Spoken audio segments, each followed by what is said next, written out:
அனைவருக்கும் வணக்கம்.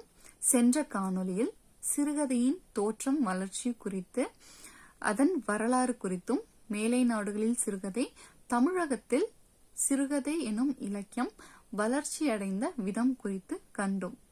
அதன் தொடர்ச்சியாக சிறுகதையின் இலக்கணம் குறித்து இந்த காணொளியில் காணலாம். அப்போ நாம பண்டைய காலத்திலிருந்து இப்ப வரைக்கும் சொல்லக்கூடிய இந்த கதை கூறும் மரபு 19ஆம் நூற்றாண்டில் சிறுகதை என்னும் வடிவத்தோட நாம எழுதுறோம் அப்படின்னா, இந்த சிறுகதைக்குன்னு சில இலக்கண விதிகள் இருக்கு. அப்போ எப்படி இருந்தா இது ஒரு சரியான சிறுகதை அப்படின்றதுக்கு எண்ணற்ற அறிஞர்கள் சில கருத்துக்களை தெரிவிக்கிறாங்க. அது குறித்து காணலாம். இப்ப சிறுகதை பெயரிலேயே காணப்படுது. சிறுகதை அப்படிங்கிறது அளவில் சிறியதாக இருக்க வேண்டும் அப்படிங்கிறது இதோட விதிமுறை. அளவில் சிறியது அப்படின்னா குறைந்தபட்சம் 3 பக்கம் முதல் 10 பக்கம், இது அதிகபட்சம். இந்த பக்க வரையறைக்குள்ள ஒரு சிறுகதை அப்படிங்கிறது அடங்க வேண்டும். இதோட கால வரையறை நேரம் பார்த்தோம் அப்படின்னா அரை மணி நேரம் முதல், குறைந்தபட்சம் அரை மணி முதல் 2 மணி நேரத்திற்குள் படித்து முடிக்க கூடியதாக இந்த சிறுகதையோட அளவு காணப்படணும்.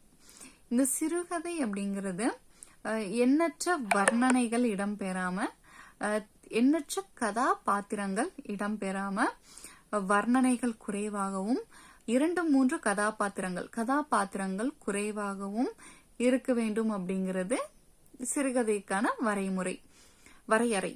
இதை தொடர்ந்து சிறுகதையின் தொடக்கமும் முடிவும் குதிரை பந்தயம் போல விறுவிறுப்புடன் வேகமாக இருக்க வேண்டும். இப்போ ஒரு கதையை நாம படிக்க தொடங்கணும் அப்படின்னா அந்த கதையோட முதல் வரியே படிக்கக்கூடிய வாசகர்களை ஈர்க்கும் வண்ணமா இருக்க வேண்டும் அப்படிங்கிறது சிறுகதைக்கான ஒரு அமைப்பு முறை. அது மட்டும் இல்லாம இந்த சிறுகதையில எண்ணற்ற கதை கூறுகள் இடம்பெறக்கூடாது. ஏதேனும் ஒரு நிகழ்ச்சி, ஒரு உணர்ச்சி, ஏதேனும் ஒரு மைய கருத்தை மட்டுமே எடுத்து இந்த ஒரு சிறுகதையானது அமைய வேண்டும். ஒரு மனித வாழ்வின் சிறிய பகுதியை காட்டுவதன் மூலம் வாழ்வின் முழுமையை விரித்து சொல்லத்தக்கதாக இந்த சிறுகதை எனும் அமைப்பு இருக்க வேண்டும்.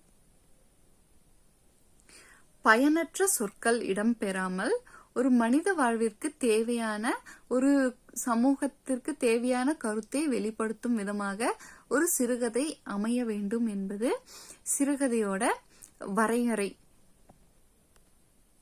இத்தகைய கூறுகளை நிறைந்த சிறுகதை எனும் இலக்கிய அமைப்பு தற்காலத்தில் பெரும் அளவு வளர்ச்சி பெற்று வருகிறது. மாணவர்களிடையேயும் சரி, நம் இளைய சமூகத்தினரிடம் சிறுகதை இந்த மாதிரி கதை கூறுகளை வெளிப்படுத்தும் நோக்கில் பல்வேறு போட்டிகளும் இலக்கிய நிகழ்வுகளும் நடத்தப்பட்டுட்டு வந்துட்டு இருக்கு.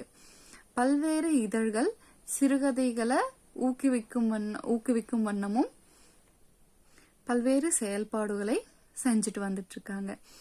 இப்படி கதை கூறும் மரபான சிறுகதைய தற்காலத்தில் எண்ணற்ற ஆசிரியர்கள் எழுதிட்டு வர்றாங்க. இவர்கள் பல்வேறு பகுதிகளை சேர்ந்த பல்வேறு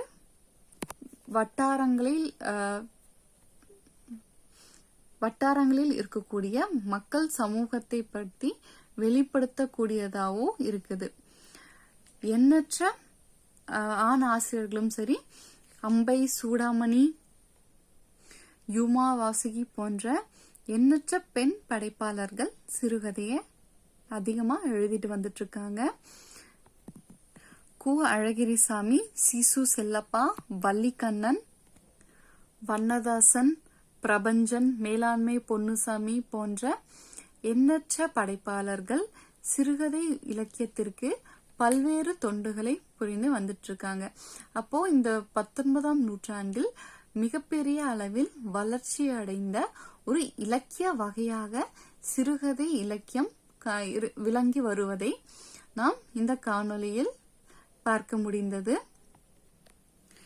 இன்றைய காலகட்டத்தில் வேலை காரணமாக நேரத்தை சேமிக்கும் வண்ணம் ஓடிக்கிட்டே இருக்கக்கூடிய இந்த சமூகத்தினரிடையே சிறுகதை என்னும் இலக்கிய அமைப்பு மிகவும் மிகவும் விருப்பமான ஒன்றாகவும் நேரத்தை சேமிக்கும் வண்ணமும் இந்த சிறுகதை என்னும் அமைப்பு பெருந்துணை புரியதாக காணப்படுகிறது.